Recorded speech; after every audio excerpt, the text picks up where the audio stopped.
Hello friends, मैं संतोष आपके अपनी संतोष वर्मा ब्लॉग में स्वागत करती हूँ। आशा करती हूँ आप सभी स्वस्थ होंगे, मस्त होंगे और खुश होंगे। बड़ी बहनों को राधे राधे, बच्चों को ढेर सारा प्यार और बड़ों को चरण स्पर्श। और हो रहा है ये शाम का वक्त, तो हम जा रहे हैं मार्केट की तरफ को। और आज मुझे घर का सामान लेने के लिए जाना है। जैसा कि मैंने आप लोगों से सैटरडे वाले ब्लॉग में कहा था कि मैं संडे को जाऊंगी मार्केट, तो बस मैं वहीं के लिए जा रही हूँ। और शानू बीच में अड़चन अटका बैठा है और कह रहा है कि मैं जाने के लिए पहले आपसे लस्सी बनवाऊंगा। तो अब मैं लस्सी बनाऊंगी उसके लिए और फिर जाऊंगी मार्केट। पानी की बोतल ले लीजिए।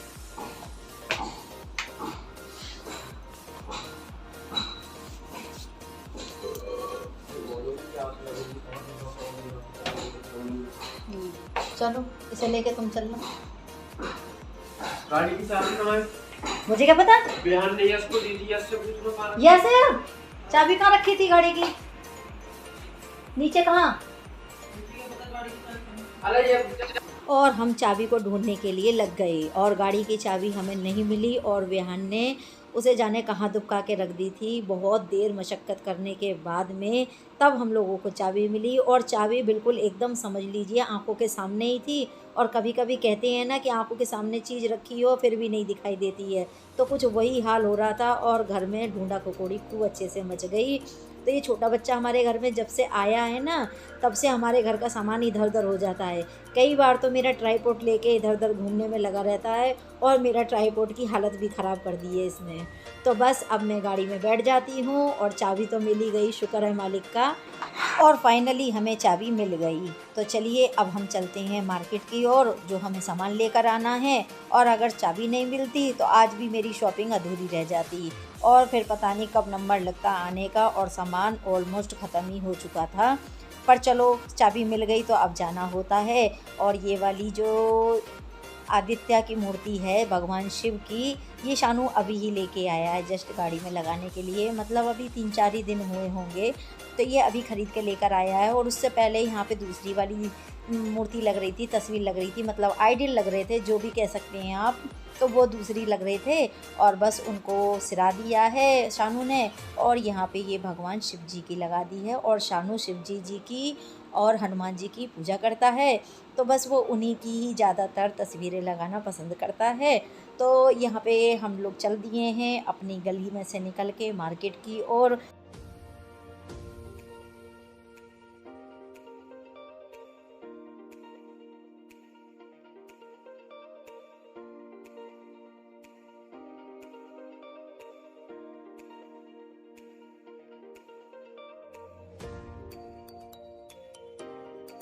और जिस शॉप से मैं सामान लेने के लिए जा रही हूँ, वैसे तो ये वॉक डिस्टेंस ही हमारा करीबन 10 से 15 मिनट का होगा।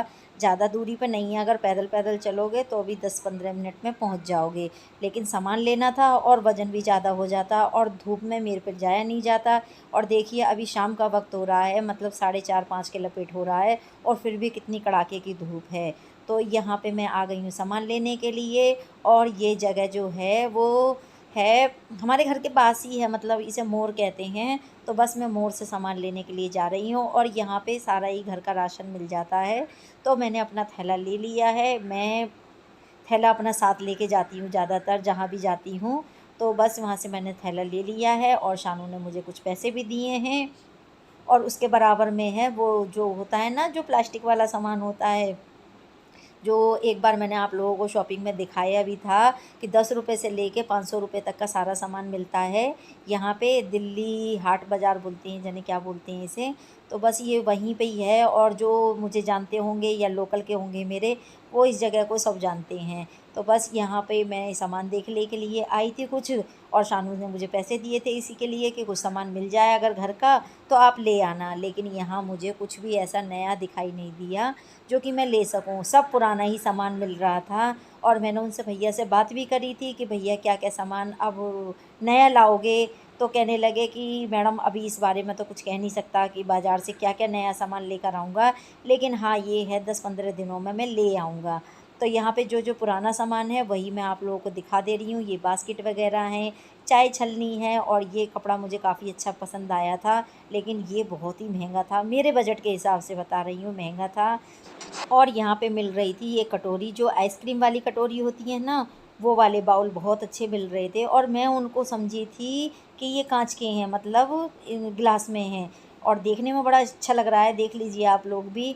और जब मैंने इसको हाथ में लिया तो ये प्लास्टिक का निकला, तो मुझे ये अच्छा नहीं लगा और मैंने इसको वापस रख दिया। अगर ये उसमें होता ना, मिरर में, तो मैं ज़रूर लेती, या ग्लास में या कांच में, जिसे भी कह सकते हैं, अगर उसमें होता तो मैं ज़रूर ले लेती इसको।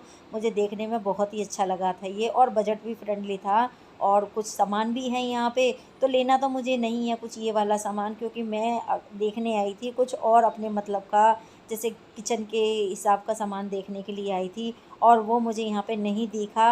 और जो जो ये सामान है, ये तो ज़्यादातर सभी दुकानों पे मिल जाता है, गली में भी देने के लिए आते हैं, प्लास्टिक का सामान वाले जो आते हैं ठेलियों पे लेके। तो ये सारा सामान तो घर के आगे ही मिल जाएगा, तो इस वजह से मैंने इसको सबको कुछ नहीं ख़रीदा, और मैं देख के चली गई यहाँ से।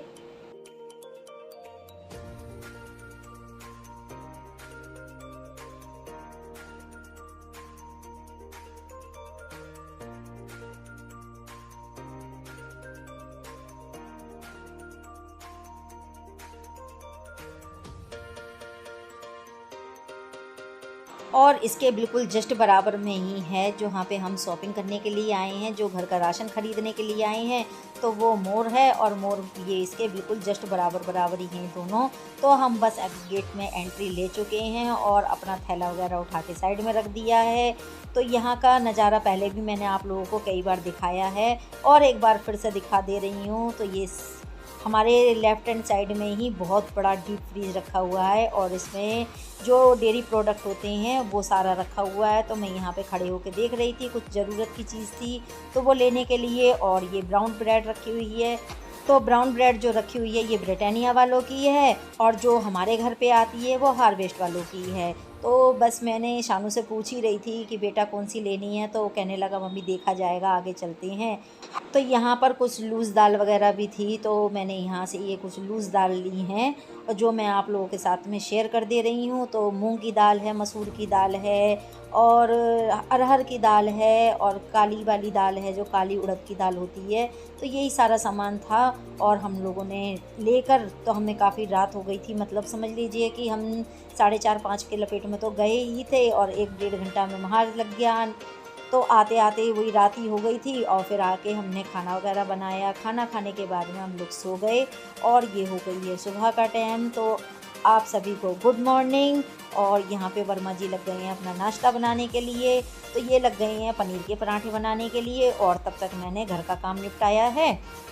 और ये आज इसलिए नाश्ता बना रहे हैं क्योंकि आंटी आई नहीं है, तो आज मुझे झाड़ू पोछा खुद ही करना था। तो इसी वजह से ये कहने लगे कि तुम घर की सफाई कर लो, तो मैं यहाँ पे नाश्ता बच्चों के लिए बना के तैयार कर देता हूँ।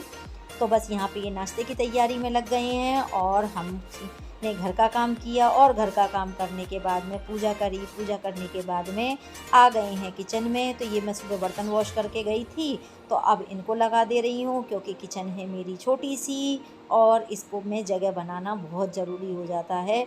और वर्मा जी के धीरे धीरे हाथ चल रहे हैं पनीर का पराठा बनाने के लिए, क्योंकि ये फ़र्स्ट टाइम बना रहे हैं पनीर का पराठा, और पनीर का पराठा इन पे आ नहीं रहा था बनाने के लिए, लेकिन फिर भी बेचारे मेरी कितनी हेल्प करते हैं ना। और मैं इनसे बोल भी रही थी कि लाओ मैं बना लूँगी, तो कहने लगे नहीं, अब तुम काम कर रही हो तो कर लो पहले, फिर उसके बाद में बना लेना। तो बेचारे अपना लगे हुए हैं बनाने के लिए। और सच में मेरे जैसा पति भगवान सबको दे, मैं यही कहती हूँ, मैं भगवान से यही कामना भी करती हूँ कि मेरे जैसे जो हस्बैंड हैं, ऐसे सभी लेडीज़ को हस्बैंड मिलें। बहुत हेल्प करते हैं मेरी, बहुत जिसे कहते हैं। जब भी मैं काम में ज़्यादा फंसी होती हूँ तो मेरे साथ लग जाते हैं, चाहे कोई भी काम हो, सब काम में मेरी हेल्प कराते हैं। वो ये नहीं देखते हैं कि ये लेडीज़ का काम है तो वो ही करेगी, वो ऐसा नहीं सोचते हैं। कहते हैं कि तुम भी तो इंसान हो ना, तो तुम्हें भी ज़रूरत है रेस्ट करने की, आराम करने की। तो सच बता रही हूँ, मेरे जैसा ससुराल, मेरे जैसे पति सबको मिले। और यहाँ पे बस मेरे बर्तन वगैरह लग चुके हैं जो मैंने वॉश करके रखे थे, और अब लगूंगी मैं नाश्ता बनाने के लिए। तो उन्होंने बच्चों को तो नाश्ता करा दिया है, और मैं अब हस्बैंड को नाश्ता कराऊंगी। तो फ्रेंड्स, आप लोगों को मेरा ब्लॉग वीडियो कैसा लगता है आप मुझे कमेंट करके ज़रूर बताना। अच्छा लगे तो लाइक ज़रूर करें, और अगर आप मेरे चैनल पे नए हैं तो मेरे चैनल को सब्सक्राइब ज़रूर कर लीजिए।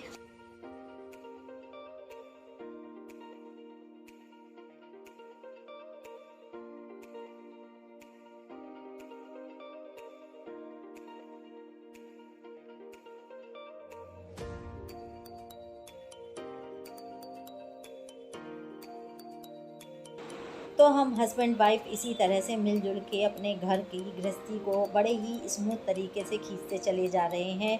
ना इसमें कोई लड़ाई है, ना कोई झगड़ा है। लेकिन हाँ, कभी कभी छोटा मोटा लड़ाई झगड़ा हो जाता है तो उसको ज़्यादा मायने नहीं रखना चाहिए। और मैं तो कहूँगी कि किसी के भी घर में अगर छोटी मोटी वाली लड़ाई झगड़ा होता है तो बहुत ही अच्छा है।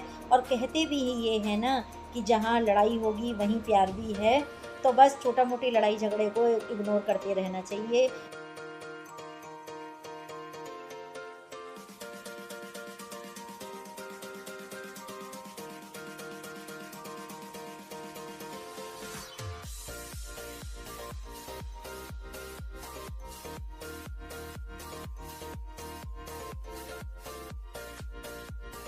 तो लो जी दोस्तों, हम दोबारा आ गए हैं किचन में, और इन्होंने बच्चों को नाश्ता करा दिया है। वो मैंने शूट नहीं किया था। और अब मैं बना दूंगी इनके लिए भी नाश्ता। और जब तक मैं अपना और इनका नाश्ता बना के रखूँगी तब तक ये नहा के रेडी हो जाएंगे और पूजा कर लेंगे। उसके बाद में ये भी नाश्ता कर लेंगे। तो पराठों में भरने के लिए मैंने स्टफिंग कैसे तैयार करके इनको दी थी ये मैं आप लोगों को बता देती हूँ। मैंने कच्चा पनीर रखा था, और कच्चे पनीर को मैं पानी नहीं रखती हूँ। तो बस बिना पानी का जो पनीर होता है उसी को रखना है, और उसे बारीक बारीक हाथों से मैश कर लीजिए। बारीक बारीक हरा धनिया और हरी मिर्च काट लीजिए, और वैसे ही जो प्याज होती है उसे भी बिल्कुल बारीक चॉप कर लीजिए। तो कुछ इस तरह से तीनों चीज़ों को अच्छे से चॉप कर लीजिए और पनीर में मिला दीजिए।